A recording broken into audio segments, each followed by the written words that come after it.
Ton sujet, c'était par rapport à la charge raciale. Je veux parler de la charge raciale des femmes noires en France. Et tu vas me dire, c'est quoi le pire selon toi? Être constamment fétiché et sexualisé dans des relations amoureuses ou être totalement ignoré et considéré comme non désirable dans la société? Je vais dire fétichisé.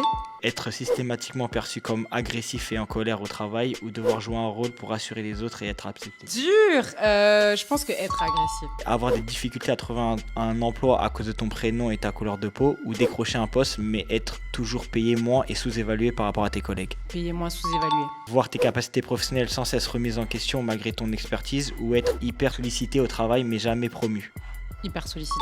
Le pire pour toi, c'est ne jamais trouver de maquillage et de soins adaptés à ta peau dans les grandes enseignes ou voir la diversité affichée par les marques mais savoir que c'est uniquement du marketing sans vrai changement. Franchement, selon moi, c'est ne pas trouver De maquillage et de soins adaptés à ta peau? maquillage, soins, etc. Parce que ça fait partie de la féminité pour moi. Pour toi, le pire, c'est quoi? Subir des remarques racistes banalisées dans ta famille ou ton cercle d'amis blancs ou être toujours contrainte d'éduquer les autres sur le racisme et le sexisme au quotidien? Oh, l'éducation, ça y est. Enough. Être invisible dans les médias et la culture populaire ou n'être représenté que sous des clichés caricaturaux? Franchement, la représentation cliché, caricature, tout ça.